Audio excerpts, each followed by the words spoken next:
पुरुषोत्तम मास महात्म्य कथा छठा अध्याय। नारद जी बोले, भगवान गोलोक में जाकर क्या करते हैं? हे पाप रहित, मुझ श्रोता के ऊपर कृपा करके कहिए। श्री नारायण बोले, हे नारद, पाप रहित अधिमास को लेकर भगवान विष्णु के गोलोक जाने पर जो घटना हुई वह हम कहते हैं। सुनो। उस गोलोक के अंदर मणियों के खंभों में सुशोभित सुंदर पुरुषोत्तम के धाम को दूर से भगवान विष्णु देखते हैं। उस धाम के तेज के बंद हुए नेत्र वाले विष्णु धीरे धीरे नेत्र खोलकर और अधिमास को अपने पीछे कर धीरे धीरे धाम की ओर जाते हैं।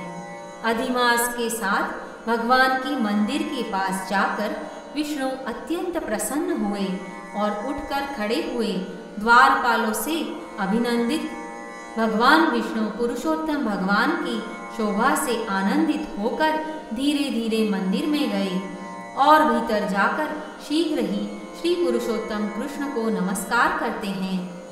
गोपियों के मंडल के मध्य में रत्नमय सिंहासन पर बैठे हुए कृष्ण को नमस्कार कर पास में खड़े होकर विष्णु बोले, श्री विष्णु बोले, गुणों से अतीत गोविंद अद्वितीय अविनाशी सूक्ष्म विकार रहित विग्रहवान गोपों के वेश के विधायक छोटी अवस्था वाले शांत स्वरूप गोपियों के पति बड़े सुंदर नूतन मेघ के समान श्याम करोड़ों कामदेव के समान सुंदर वृंदावन के अंदर रास मंडल में बैठने वाले पीत रंग के पीतांबर से शोभित सौम्य भौहों के चढ़ाने पर मस्तक में 3 रेखा पड़ने वाले से सुंदर आकृति वाले रासलीला के स्वामी, रासलीला में रहने वाले, रासलीला करने में सदा उत्सुक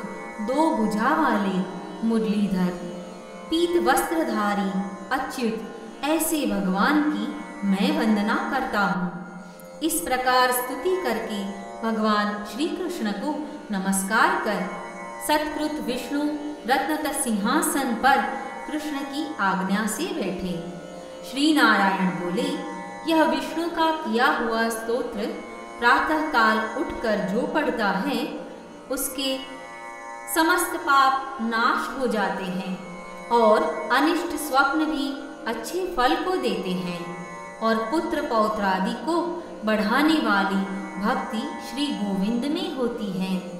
आकृति का नाश होकर सत्कीर्ति की वृद्धि होती है। भगवान विष्णु बैठ गए और कृष्ण के आगे कांपते हुए अधिमास को कृष्ण के चरण कमलों में नमन करता है। तब श्री कृष्ण ने विष्णु से पूछा कि यह कौन है, कहाँ से यहाँ आया है, क्यों रोता है?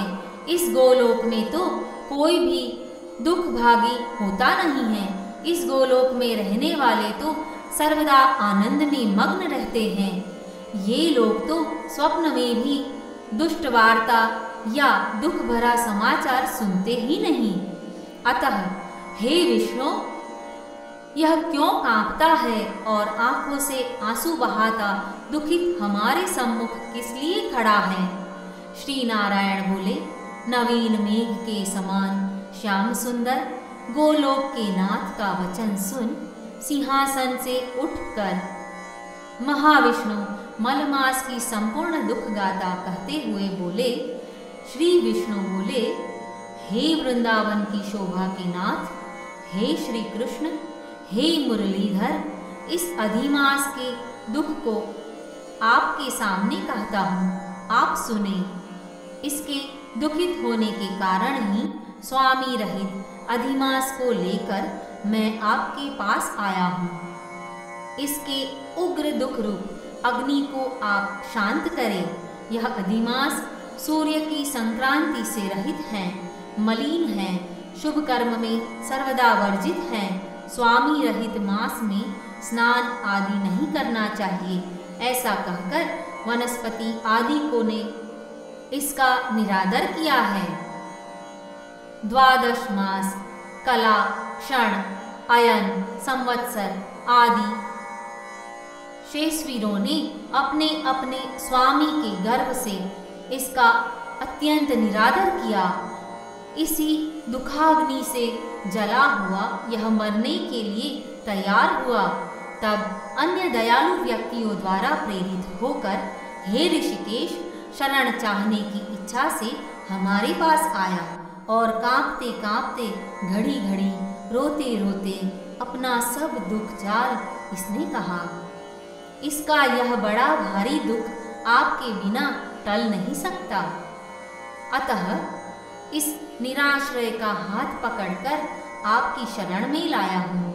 दूसरों का दुख आप सहन नहीं कर सकते हैं, ऐसा वेद जानने वाले लोग कहते हैं। अतएव इस दुखित को कृपा करके सुख प्रदान कीजिए। हे जगतपते, आपके चरण कमलों में प्राप्त प्राणी शोक का भागी नहीं होता है, ऐसा वेद जानने वालों का कहना कैसे मिथ्या हो सकता है।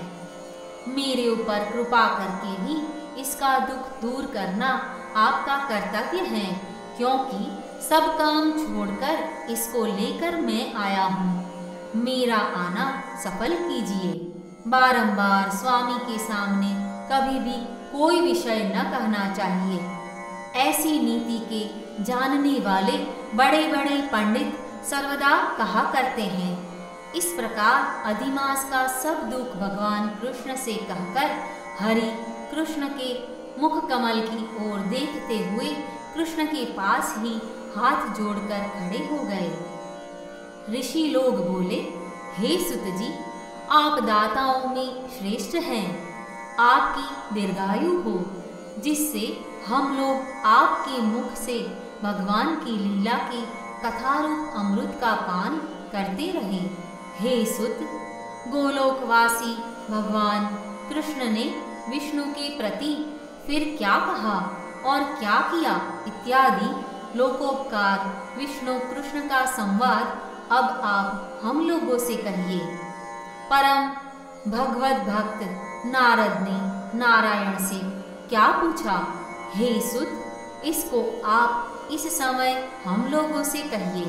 नारद के प्रति कहा हुआ भगवान का वचन तपस्वियों के लिए परम औषध है।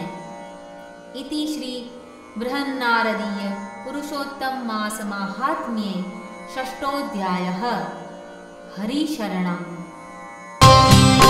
मंगलम भगवान विष्णुः मंगलम गरुड़ध्वजः मंगलम पुंडरीकाक्षः मंगलाय तनूहरिः।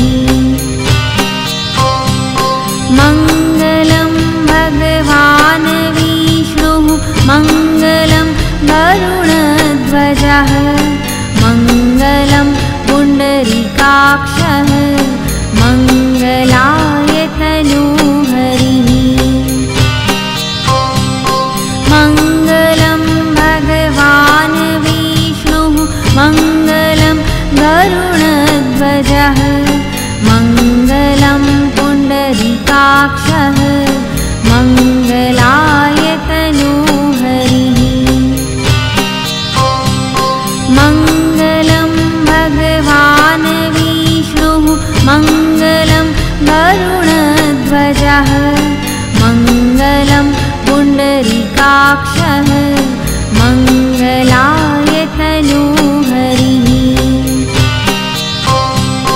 मंगलम भगवान विष्णुः मंगलम गरुड़ध्वजः मंगलम पुंडरीकाक्षः मंगलाय तनूहरिः। मंगलम भगवान विष्णुः मंगलम गरुड़ध्वजः मंगलम पुंडरीकाक्षः मंगलाय तनूहरिः। मंगलम भगवान विष्णुः मंगलम गरुड़ध्वजः मंगलम पुंडरीकाक्षः पुण्डरीकाक्षः मङ्गलाय तनूहरिः मङ्गलं भगवान् विष्णुः मङ्गलं गरुडध्वजः मङ्गलं पुण्डरीकाक्षः मङ्गलाय तनूहरिः मङ्गलं भगवान् विष्णुः मङ्गलं गरुडध्वजः मङ्गलं पुण्डरीकाक्षः मङ्गलाय तनूहरिः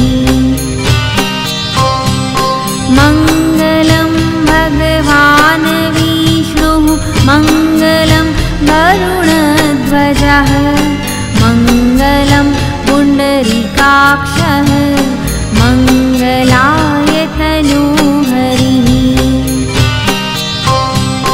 मङ्गलं भगवान् विष्णुः मङ्गलं गरुडध्वजः मङ्गलं पुण्डरीकाक्षः